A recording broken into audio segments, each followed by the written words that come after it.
ಮತದಾರ ಪಟ್ಟಿಯ ವಿಶೇಷ ಸಮಗ್ರ ಪರಿಷ್ಕರಣೆ ಕಾರ್ಯಕ್ರಮದ ಅಂಗವಾಗಿ ಸಾರ್ವಜನಿಕರಲ್ಲಿ ಮತದಾನದ ಮಹತ್ವ ಹಾಗೂ ಮತದಾರ ಪಟ್ಟಿಯ ಪರಿಷ್ಕರಣೆ ಕುರಿತು ಅರಿವು ಮೂಡಿಸುವ ಉದ್ದೇಶದಿಂದಾಗಿ ಇಂದು ಆನೇಕಲ್ ತಾಲೂಕಿನ ಮಾಯಸಂದ್ರ ಗ್ರಾಮದಲ್ಲಿ ಜಾಗೃತಿ ಜಾಥಾವನ್ನು ಆಯೋಜನೆ ಮಾಡಲಾಗಿತ್ತು.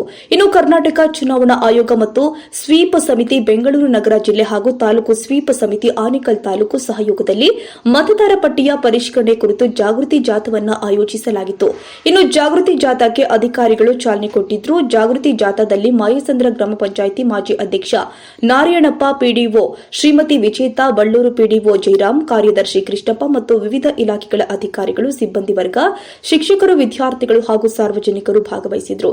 ಈ ಸಂದರ್ಭದಲ್ಲಿ ಮಾತನಾಡಿದ ಅಧಿಕಾರಿಗಳು, ಮತದಾರ ಪಟ್ಟಿಯ ವಿಶೇಷ ಸಮಗ್ರ ಪರಿಷ್ಕರಣೆ ಪ್ರಜಾಪ್ರಭುತ್ವವನ್ನು ಬಲಪಡಿಸುವ ಮಹತ್ವದ ಕಾರ್ಯವಾಗಿದ್ದು, ಸಾರ್ವಜನಿಕರು ಈ ಅವಕಾಶವನ್ನು ಸದುಪಯೋಗಪಡಿಸಿಕೊಂಡು ತಮ್ಮ ಹೆಸರು ನೋಂದಣಿ, ತಿದ್ದುಪಡಿ ಹಾಗೂ ಸ್ಥಳಾಂತರ ಸೇರಿ ಅಗತ್ಯ ಸೇವೆಗಳನ್ನು ನಿಗದಿತ ಅವಧಿಯಲ್ಲಿ ಪಡೆಯಬೇಕು ಅಂತ ಕರೆ ನೀಡಿದರು.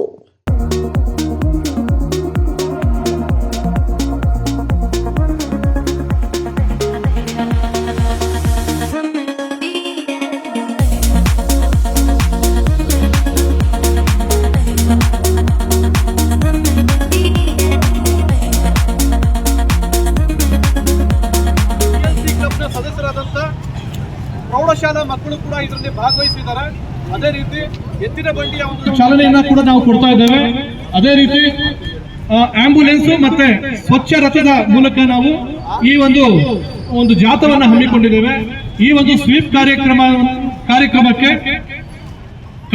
ಯಶಸ್ವಿಗೊಳಿಸೋದಕ್ಕೆ ನಮ್ಮ ಜಿಲ್ಲಾ ಪಂಚಾಯಿತಿಯ ಮುಖ್ಯ ಕಾರ್ಯನಿರ್ವಾಹಕ ಅಧಿಕಾರಿಗಳು ಆಗಮಿಸಿದ್ದಾರೆ.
Apa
ಮೈಸೂರು ಗ್ರಾಮ ಪಂಚಾಯಿತಿಯಲ್ಲಿ ಆಯೋಜನೆ ಮಾಡಿದಂಥ SIR ಪ್ರಕ್ರಿಯೆ ಪ್ರತಿಯೊಬ್ಬ ಮನೆಗೂ ಅಂಗನವಾಡಿ ಕಾರ್ಯಕರ್ತರಾಗ್ಬೋದು, ಇಲ್ಲ ಸ್ಕೂಲ್ ಟೀಚರ್ಗಳಾಗ್ಬೋದು, ಒಬ್ಬರು BLOಗಳು ಮನೆಗೂ ಒಂದು ಅಪ್ಲಿಕೇಶನ್ ಕೊಟ್ಟಿರ್ತಾರೆ. ಅದ್ರ ಫಿಲಪ್ ಮಾಡಿ ಫಿಲಪ್ ಮಾಡೋಕ್ಕೆ ಬರಲಿಲ್ಲ ಅಂದರೆ ಗ್ರಾಮ ಪಂಚಾಯಿತಿ ಬಂದು ಅಲ್ಲಿ ಸಲಹೆ ತಗೊಂಡು ಫಿಲಪ್ ಮಾಡಿ ಪ್ರತಿಯೊಬ್ಬ ಮನೆಯವ್ರೂ ಇಡೀ ಮೈಸೂರು ಗ್ರಾಮ ಪಂಚಾಯಿತಿ ಎಲ್ಲ ನನ್ನ ನಾಗರಿಕರನ್ನು ಇದನ್ನು ಫಿಲಪ್ ಮಾಡಿ ತಗೊಂಬಂದು ಕೊಡಬೇಕು. ಈ ಅಂಗನವಾಡಿ ಟೀಚರ್ ಕೈಗೆ ಆಗ್ಬೋದು, ಸ್ಕೂಲ್ ಟೀಚರ್ ಯಾರೋ ಇರ್ತಾರೆ 3 BLOಗಳು, ಅವ್ರಿಗೆ ನಮ್ಮ BLO2ಗಳು ಇರ್ತಾರೆ, ನಮ್ಮ BJP ಕಾರ್ಯಕರ್ತರು ಇರ್ತಾರೆ BLO2ಗಳು, ಅವರು ಕನೆಕ್ಟ್ ಮಾಡ್ತಾ ಇರ್ತಾರೆ, ನಿಮ್ಗೆ ಡೈರೆಕ್ಷನ್ ಕೊಡ್ತಾ ಇರ್ತಾರೆ. ಪ್ರತಿಯೊಬ್ಬ ಮೈಸೂರು ಈ ಗ್ರಾಮ ಪಂಚಾಯಿತಿಯ ಎಲ್ಲ ಹಳ್ಳಿಗಳವರನ್ನು ಬಂದು ಇದರಲ್ಲಿ ಪಾಲ್ಗೊಂಡು ಈ ಅಪ್ಲಿಕೇಶನ್ನ ಫಿಲಪ್ ಮಾಡಿ ನೀವು ಕಂಪ್ಯೂಟರಲ್ಲಿ ಅಪ್ಲೋಡ್ ಮಾಡಬೇಕಾಗೈತೆ. ಅವರು ಇದನ್ನು ಪ್ರತಿಯೊಂದನ್ನು ಅಪ್ಲಿಕೇಶನ್ ಫಿಲ್ ಮಾಡಿ ನೀವು ಅದನ್ನು ಕೊಡಬೇಕಾಗಿ ಈ ಮೂಲಕ ತಮ್ಮಲ್ಲಿ ಸವಿನಯ ಪ್ರಾರ್ಥನೆ.